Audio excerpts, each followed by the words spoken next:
कि परिवार 6 यूनिट का होना चाहिए, यानी कि पति पत्नी हो और उनके 4 बच्चे हों। आज के समय में हम लोग अच्छी तरह से इस बात को समझ सकते हैं कि कौन लोग हैं जिनके 4 से अधिक बच्चे हैं और कितने लोग हैं। माननीय अध्यक्ष जी,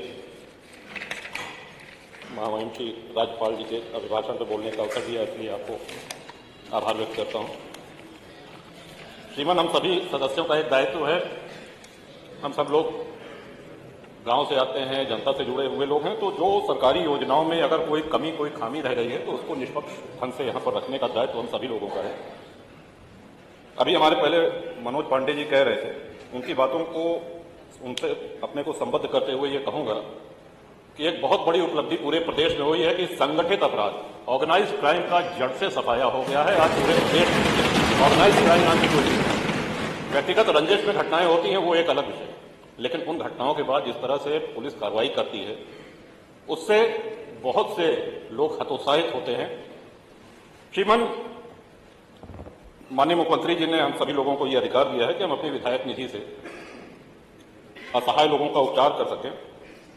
उसमें कुछ नियम अगर शिथिल कर दिए जाएं या सुधार दिए जाएं तो मैं समझता हूं कि काफी लाभ हो सकता है। जैसे उसमें एक क्लॉज है, साध्य और असाध्य रोग। हम लोग इसके लिए लिखते हैं, यह आवश्यक है कि उसका रोग असाध्य होना चाहिए, तभी वो स्वीकृत होगा।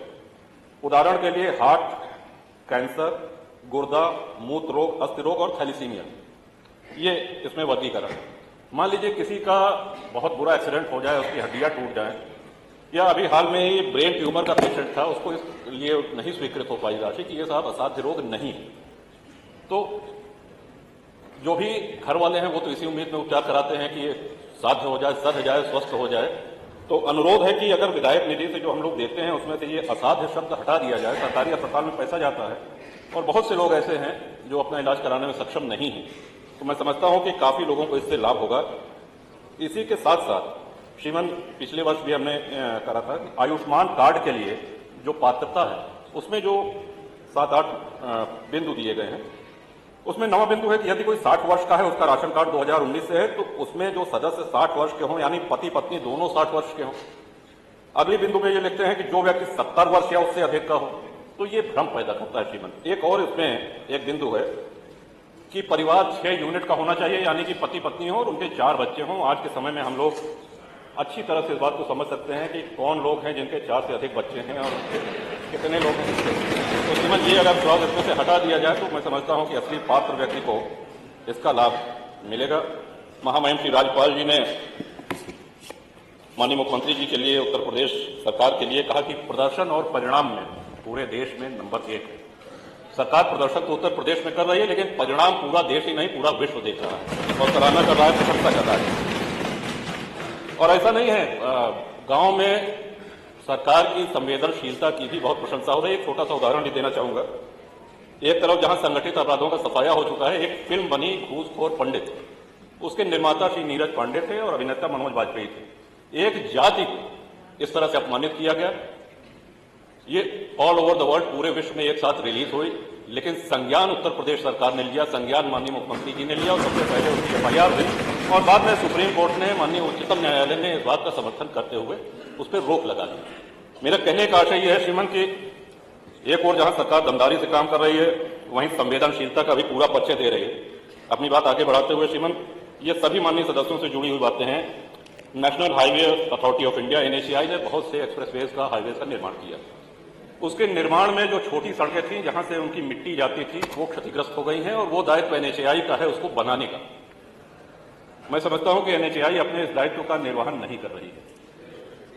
हम सब लोगों के यहां बहुत सी ऐसी सड़कें हैं जो क्षतिग्रस्त हुई हैं।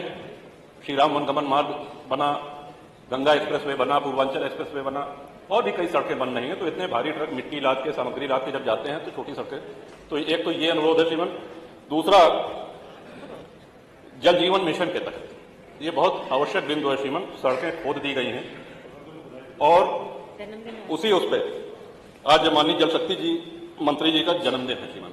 और मुझको याद है कि परसों माननीय सदस्य सड़कें खुदने से और जन्मदिन से क्या मतलब है श्रीमान? परसों रोमी जी का जन्मदिन था और उनकी सबसे अच्छी मिठाई का संस्थान है द हेजलनट फैक्ट्री। आपने पीठ से निर्देश किया कि भाई जन्मदिन है तो पूरे सदन को मिठाई बांटना ये तुम्हारा दायित्व है, ये मैं तुमको निर्देश देता हूं, ऐसा आपने कहा और उसका उन्होंने पालन भी कराया। एक एक माननीय विधायक को एक एक डिब्बा मैं समझता हूं कि उन्होंने जी को पुनः बताया।